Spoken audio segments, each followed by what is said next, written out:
여러분 혹시 체중이나 고지혈증 관리에 좋다고 밥을 냉장고에 보관했다가 드시는 경우가 많으실 텐데요. 그렇게 먹었더니 정말 살이 빠지셨나요? 아마 대부분은 살이 빠지기는커녕 오히려 살이 더 찐 경우도 있으실 겁니다. 왜 그럴까요? 결론부터 말씀드리면 냉장밥에 숨겨진 대사성 탄수화물의 함정 때문인데요. 냉장밥에 들어있는 저항성 전분 자체는 우리 몸에 엄청난 이점을 주는 성분은 맞지만 여러분이 알고 계신 섭취 방법에는 아주 큰 오해가 있었습니다. 오늘 영상에서는 왜 냉장밥을 먹어도 살이 안 빠지는지, 그리고 체중과 내장 지방을 실제로 빠지게 하는 진짜 저항성 성분의 섭취법을 이 과학적 근거에 기반해서 완벽하게 정리해 드리겠습니다. 물만 먹어도 살이 찐다는 분, 이 절대 빠지지 않는 뱃살이나 허리살 때문에 스트레스 받는 분들이라면 지금부터 집중하시고요. 영상 끝까지 시청해 주시기 바랍니다. 자, 시작하기에 앞서 구독과 좋아요 한 번씩만 부탁드리고요. 바로 시작하겠습니다.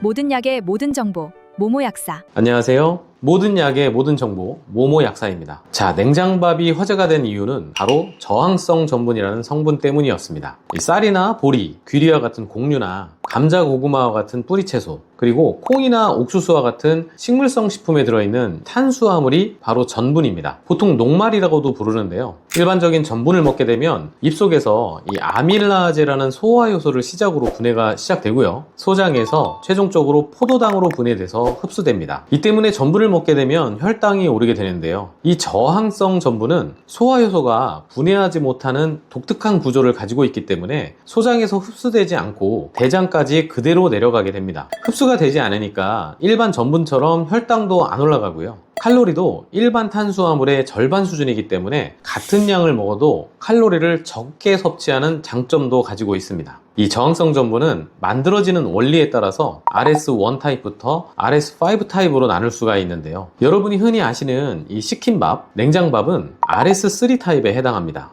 이 생쌀에 물과 열을 가해 밥을 지으면 전분이 소화되기 쉬운 상태로 변하게 되는데요. 이를 젤라틴화 또는 호화된다 라고 표현합니다. 그런데 이 밥을 4도씨 냉장고에 24시간 동안 식히게 되면 풀어져 있던 전분의 사슬이 다시 결합하게 되면서 소화가 잘 안 되는 재결정화 과정, 즉 노화가 일어나게 됩니다. 이때 생기는 것이 바로 RS3 타입의 저항성 전분입니다. 그럼 냉장고에서 시킨 냉장밥을 먹으면 다이어트 되는 거 아니에요?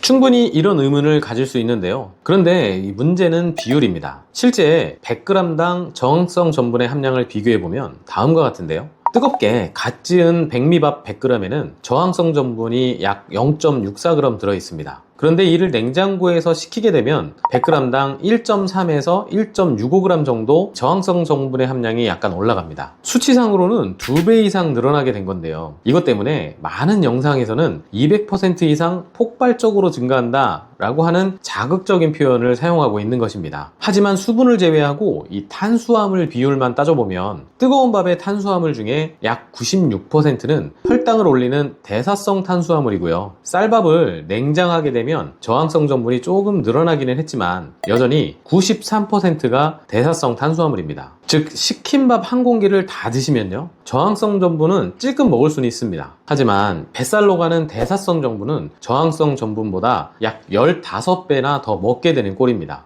이 저항성 전분이 생겼으니까 마음껏 먹어도 되겠지 하면서 냉장했던 밥을 양껏 드시게 되면 당연히 살이 찔 수밖에 없습니다. 게다가 이 시보와 같이 소장 내에 세균이 과증식된 상태나 장내 세균 불균형이 있는 분들은 이렇게 많은 대사성 전분이 유해균의 먹이가 돼서 오히려 가스가 차고 장 건강이 악화될 수가 있습니다. 또 이런 방법도 유행했었죠. 밥을 할 때 코코넛 오일이나 참기름, 이 올리브 오일과 같은 식물성 기름을 넣고 밥을 지은 뒤에 이 냉장고에 식히면 저항성 전분이 10배나 늘어나고요, 칼로리는 반으로 줄어든다, 이런 내용이 있었습니다. 밥을 할 때 이런 식물성 기름을 넣게 되면 전분 속에 이 아밀로스와 지질이 결합을 해서 소화가 잘 되지 않는 복합체 형태의 저항성 전분이 만들어지는 것은 사실입니다. 이게 2015년 스리랑카 연구팀의 발표로 인해서 엄청난 화제가 된 건 맞는데요. 문제는 여기에도 함정이 있다는 것입니다. 그 연구에서 사용한 쌀은 아밀로스 함량이 매우 높은 이 안남미 종이었는데요. 우리가 한국에서 이 주로 먹는 맛있는 이 찰진 쌀은 자포니카 종이거든요. 이 종은 구조상 저항성 전분이 그렇게 극적으로 늘어나지 않을 뿐더러 칼로리가 반으로 줄어든다는 것 또한 근거가 없습니다. 게다가 오일 자체는 1g당 9kcal의 열량이 매우 높기 때문에 칼로리 조금 줄이겠다고 기름을 듬뿍 넣게 되면 오히려 총 열량은 더 늘어나서 다이어트를 망칠 수도 있습니다. 자, 그렇다고 저항성 전분이 다이어트에 소용이 없다는 것은 아닙니다. 제대로 된 소스에서 얻은 저항성 전분을 섭취하게 되면 우리 몸에서는 정말 기적 같은 일들이 일어나게 되는데요. 이 소화되지 않고 대장까지 무사히 도달한 저항성 전분은 장내 유익균들의 최고급 먹이가 됩니다. 이 유익균들은 장내에서 이 저항성 전분을 발효시켜서 단세지방산, 그 중에서도 뷰티르산과 아세트산, 프로피온산이라는 마법의 물질을 뿜어내게 되는데요. 이 물질들이 바로 대사 스위치를 켜는 핵심 열쇠입니다. 놀라운 임상 결과들을 몇 가지 소개해드리겠습니다. 2024년 이 네이처 메타볼리즘에 발표된 무작위 교차 임상시험 결과인데요. 과체중 및 비만 성인 37명에게 하루 40g의 저항성 전분을 8주 동안 섭취하게 했습니다. 식단은 평소와 똑같이 유지했는데요. 결과는 꽤 놀라웠습니다. 저항성 전분을 먹은 그룹은 8주 만에 체중이 평균 2.8kg나 감소했고요. 허리둘레, 체지방량, 그리고 내장지방 면적까지 뚜렷하게 감소했습니다. 이 정상 체중을 가진 성인 19명을 대상으로 한 또 다른 연구에서도요. 4주 동안 매일 40g의 저항성 전분을 먹였더니요. 복부 내장지방과 피하지방 면적이 유의미하게 줄어들었습니다. 이 결과는 단순히 저항성 전분의 칼로리가 낮았기 때문은 아니었는데요. 이 우리 몸의 호르몬과 대사 시스템에 중요한 영향을 미쳤기 때문입니다. 그 첫 번째는요. 강력한 식욕 억제와 포만감 호르몬 분비에 효과가 있었습니다. 장내에서 만들어진 이 단세지방산은 장내 L세포를 자극해서 GLP-1과 PYY라는 호르몬의 분비를 촉진합니다. 최근 엄청나게 유행하고 있는 이 마운자로와 같은 비만 치료제가 바로 이 GLP-1의 작용제인데요. 위 배출 속도를 늦추고 뇌에 배부르다는 신호를 보내서 체중을 감량하는 효과를 나타내죠. 두 번째는 더 중요한 내용인데요. 단쇠지방산은 장 간축, 이 장 호르몬, 인슐린 감수성, 장내 미생물 환경에 영향을 주기 때문에 식후 혈당 반응을 완화하는 데에도 도움을 줄 수 있습니다. 또한 일부 연구에서는 이 저항성 전분이나 발효성 식이섬유를 섭취하게 되면 다음 식사에 혈당과 인슐린 반응까지 낮아지는 효과가 보고되었습니다. 자, 세 번째는 지방의 흡수를 차단한다는 것입니다. 이 네이처 메타볼리즘 연구에서 밝혀진 또 하나의 놀라운 사실은 저항성 전분으로 인해 변화된 이 장내 미생물들이 장에서 특정 단백질의 발현을 크게 높인다는 것이었습니다. 자, 이 단백질은 췌장에서 분비되는 지방 소화 효소죠. 리파제의 작용을 억제해서 우리가 먹은 음식 속에 있는 지방이 흡수되지 못하고 대변으로 그냥 빠져나오도록 하는 효과가 있었습니다. 이 저항성 전분은 이외에도 다양한 생리적 이점을 보여주었는데요. 이 한 연구에서는 저항성 전분을 얼마나 먹었는지 정확하게 확인을 하기 위해서 스마트캡이라는 전자식 뚜껑을 사용했습니다. 저항성 전분에 혼합물이 들어가 있는 통을 열 때마다 기록이 남는 장치인데요. 이 연구에서 사용된 혼합물은 감자 전분, 그린 바나나 분말, 사과 팩틴 등을 섞은 저항성 전분이었습니다. 자, 결과는 섭취량이 많을수록 이 설사 같은 장 트러블이 줄어드는 경향이 나타났고요. 예상 밖으로 수면장애 개선 효과도 나타났습니다. 즉, 저항성 전분이 장의 환경뿐만 아니라 수면의 질과도 관련될 가능성을 보여준 연구였습니다. 장이 건강해지면 염증 수치와 히스타민 수치가 줄어들고요. 뷰티르산이 장 점막을 개선해서 장루수 증후군까지 막아주기 때문에 전신의 컨디션과 수면의 질까지 좋아지는 것이었습니다. 이게 끝은 아니었는데요. 총 콜레스테롤과 LDL 수치, 그리고 산화 스트레스 지표를 낮추는 데에도 효과적이라는 메타 분석의 연구 결과도 발표되었습니다. 자, 이제 핵심입니다. 밥 한 공기 분량의 냉장밥 안에는 대사성 탄수화물이 너무 많다고 했었는데요. 그렇다면 대사성 탄수화물은 최소화하면서 살은 빠지는 이 저항성 전분만 쏙쏙 골라 먹을 수 있는 방법을 알려드리겠습니다. 가장 효율이 좋은 저항성 전분 끝판왕 3가지를 추천드리겠는데요. 1위는 생감자 전분입니다.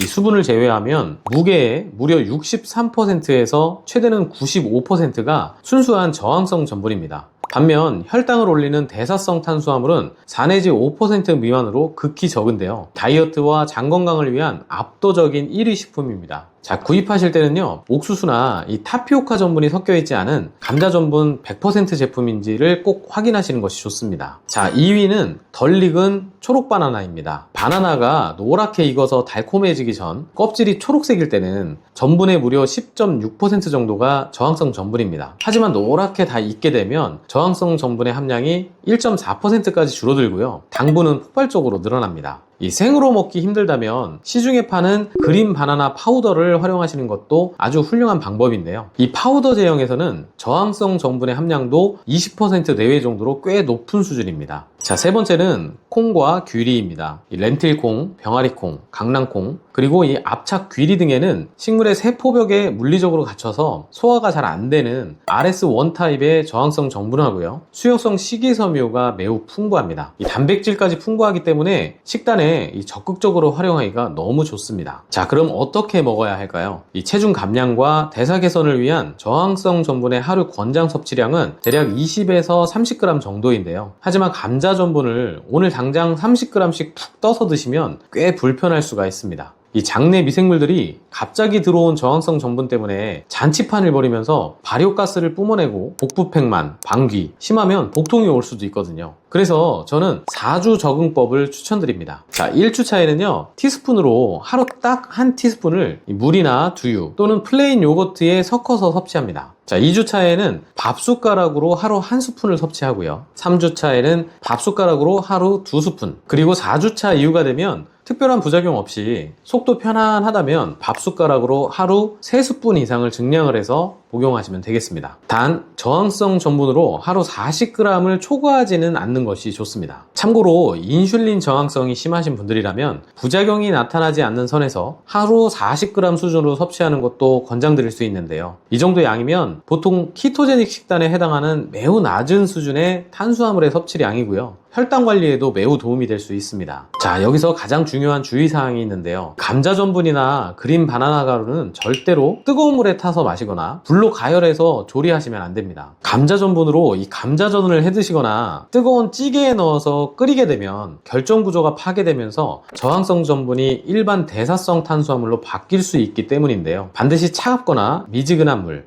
스무디, 요거트 등에 타서 날 것 그대로 드셔야 합니다. 자, 그럼 앞으로는 밥을 냉장밥으로 해먹을 필요가 없을까요? 자, 그렇지는 않습니다. 이 냉장밥에 함유된 저항성 전분의 함량이 절대량으로 치면 매우 적긴 하지만 냉장하지 않은 일반 밥에 비해서는 또 많은 것이 사실이거든요. 냉장밥은 냉장밥대로 드시되 감자 전분과 같은 저항성 전분을 섭취하실 때는요, 밥의 양을 평소보다 10에서 20% 정도 적게 드시는 것을 권장드립니다. 자, 정리를 한번 해볼까요? 이 저항성 전분은 탄수화물을 마음껏 먹게 해주는 마법의 가루가 절대 아닙니다. 이 냉장밥 한 그릇을 통째로 다 먹게 되면 늘어난 저항성 전분보다 훨씬 많은 양의 탄수화물을 섭취하게 되는데요. 진짜 뱃살을 빼고 혈당을 잡을 수 있는 비결은 밥의 양 자체는 줄이면서 효율이 압도적으로 높은 생감자 전분이나 그린 바나나 가루, 콩류를 이용해서 하루 20에서 30g 정도의 저항성 전분을 추가하는 것입니다. 이를 통해서 GLP-1을 자극하고 지방의 흡수를 막으면서 인슐린 저항성을 개선하는 이 대사 스위치를 켤 수가 있습니다. 당장 오늘 저녁부터 흰쌀밥 한두 숟갈 정도를 덜어내고요. 내일 아침에는 요거트나 차가운 물에 감자 전분 한 티스푼을 섞어보는 건 어떨까요? 작은 습관이 장내 미생물을 바꾸고 여러분의 뱃살을 줄여줄 수도 있습니다.